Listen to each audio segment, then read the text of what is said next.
नमस्कार दोस्तों, फिर से स्वागत है आप सभी का मेरे YouTube channel Hindi study with Akhilesh में। आशा करता हूं कि आप सभी स्वस्थ होंगे।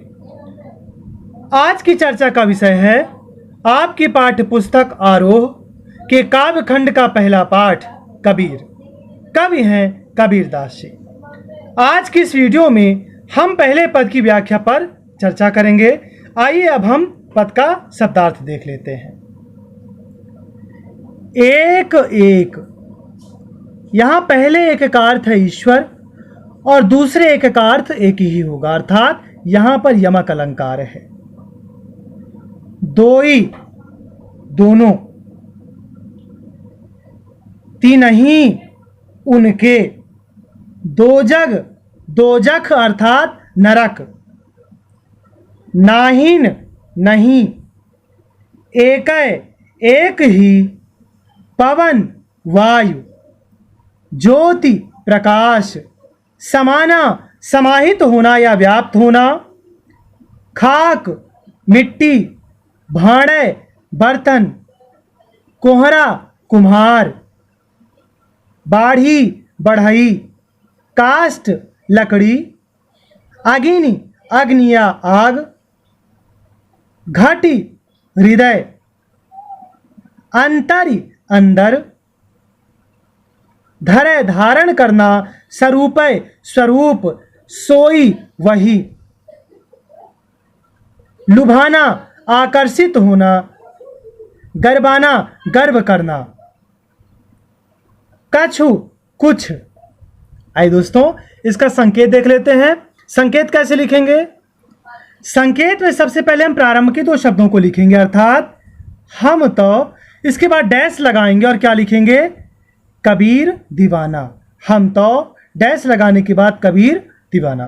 इसका संदर्भ सुन लेते हैं। संदर्भ क्या होगा इस पद का? प्रस्तुत पद हमारी पाठ्य पुस्तक आरोह के कबीर नामक पाठ से लिया गया है, जिसके कवि कबीरदास जी हैं। प्रसंग क्या होगा? प्रस्तुत पद में कबीरदास जी ने ईश्वर के एकमात्र स्वरूप को स्वीकार करते हुए उनके कण कण में व्याप्त होने की बात की है। प्रस्तुत पद में कबीरदास जी ने ईश्वर के एकमात्र स्वरूप को स्वीकार करते हुए उनके कण कण में व्याप्त होने की बात की है। आइए दोस्तों, अब हम इस पद की पंक्तिबद्ध रूप से व्याख्या सुन लेते हैं। कबीरदास जी लिखते हैं, हम तो एक एक करी जाना। कबीरदास जी कहते हैं कि उन्होंने यह तथ्य जान लिया है कि ईश्वर का एक ही स्वरूप है। कबीरदास जी कहते हैं कि उन्होंने यह तथ्य जान लिया है कि ईश्वर का एक ही स्वरूप है। दो ही कहती नहीं को दो जग, जिन नाहिन पहचाना। जो लोग ईश्वर के दो स्वरूपों अर्थात ब्रह्म, जीव या आत्मा परमात्मा की बात करते हैं, जिन नाहिन पहचाना, वे लोग वास्तव में ईश्वर को नहीं पहचानते। और तिन्ही को दो जग, उन्हें ही यह संसार नरक के समान लगेगा। जो लोग ईश्वर के दो रूपों अर्थात ब्रह्म, जीव या आत्मा परमात्मा की बात करते हैं, वास्तव में वे लोग ईश्वर को नहीं पहचानते और उनके लिए यह संसार नरक के समान है। एक है पवन, एक ही पानी, एक है ज्योति समाना। कबीरदास जी अपनी बात को सत्य सिद्ध करने के लिए कहते हैं कि सारे संसार में एक ही पवन बहती है, एक ही पानी प्रवाहित होता है और सारा संसार एक ही प्रकाश में समाया हुआ है। एक है खाक गढ़े सब भांडे, एक है कोहरा साना। एक ही मिट्टी को सान कर कुम्हार उनसे अलग अलग प्रकार और आकार के बर्तन बनाता है, अर्थात उस ईश्वर ने एक ही मिट्टी से समस्त जीवों की रचना की है। जैसे बाढ़ी काष्ठ की काटे, अग्नि न काटे कोई। जैसे बढ़ई लकड़ी को तो काट सकता है, लेकिन उसके अंतर समाहित अग्नि का समन्वय नहीं कर सकता, अर्थात यह शरीर तो नश्वर है, एक दिन समाप्त हो जाएगा, लेकिन आत्मा अजर अमर है, इसका कभी भी नाश होने वाला नहीं है। सब घट अंतर तू ही व्यापक, धरे स्वरूप सोई। कबीरदास जी कहते हैं कि सभी प्राणियों में, सब घट सभी प्राणियों में वही परमात्मा या ईश्वर ही व्याप्त है। धरे स्वरूप सोई, उसने ही विभिन्न रूप धारण किए हैं। सभी प्राणियों में वही ईश्वर व्याप्त है और उसने ही विभिन्न रूप धारण किए हुए हैं। माया देख के जगत लुभाना, काहे रे नर गरबाना। कबीरदास जी कहते हैं कि यह सारा संसार जिस माया की ओर लुभाना अर्थात आकर्षित हो रहा है वह तो मिथ्या है। इसलिए ऐसी झूठी माया के लिए नर गरबाना, हे मनुष्य तुम्हें गर्व नहीं करना चाहिए। कबीरदास जी कहते हैं कि यह सारा संसार जिस माया की ओर आकर्षित हो रहा है वह तो झूठी है। इसलिए हे मनुष्य तुम्हें ऐसी झूठी माया पर गर्व नहीं करना चाहिए। निर्भय भया कछु नहीं व्यापै, कहे कबीर दीवाना। ईश्वर के प्रेम में दीवाने कबीरदास जी कहते हैं कि जो व्यक्ति माया के बंधन से बचे रहते हैं वे निर्भय रहते हैं, अर्थात उन्हें किसी का डर नहीं रहता है। अर्थात उन्हें किसी का भी डर नहीं रहता है। आइए दोस्तों हम इसकी पूरी व्याख्या सुन लेते हैं। पूरी व्याख्या क्या होगी? कबीरदास जी कहते हैं कि उन्होंने यह तथ्य जान लिया है कि ईश्वर एक है।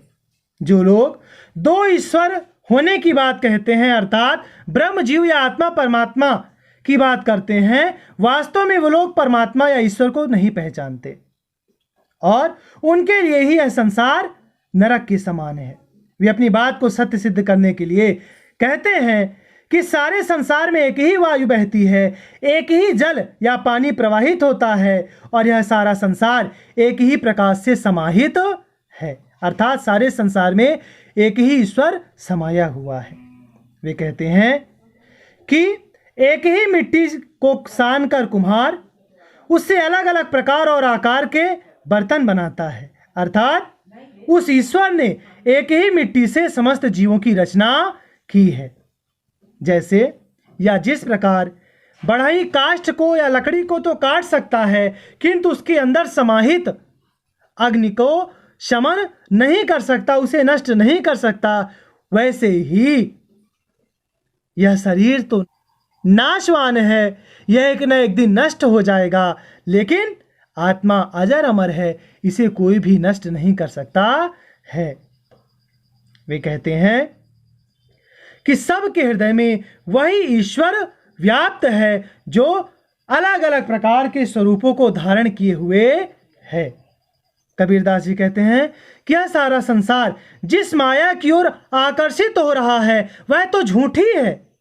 इसलिए हे मनुष्य तुम्हें झूठी माया के आधार पर गर्व नहीं करना चाहिए। ईश्वर के प्रेम में दीवाने हुए कबीरदास जी कहते हैं कि जो मनुष्य माया के बंधन से मुक्त रहते हैं उन्हें किसी भी प्रकार का भय नहीं रहता है या वे निर्भय रहते हैं। आइए दोस्तों अब हम इस पद का विशेष सुन लेते हैं। पहला विशेष क्या होगा इसका? सदुक्कड़ी भाषा का प्रयोग किया गया है। दूसरा रस कौन सा होगा? शांत रस। अलंकार देख लेते हैं। काष्ठ ही काटे काहे कबीर, ऐसे पदों में अनुप्रास अलंकार का प्रयोग किया गया है और यहाँ मैंने पूर्व में ही बताया कि एक एक में यमक अलंकार का प्रयोग किया गया है। धन्यवाद दोस्तों, आशा करता हूँ कि आपको मेरा आज का वीडियो पसंद आया होगा। अगर आपको मेरा वीडियो पसंद है तो मेरे वीडियो को लाइक करिए, मेरे चैनल को सब्सक्राइब करिए। मिलते हैं हम अगले वीडियो में, तब तक के लिए आप सभी को राम राम।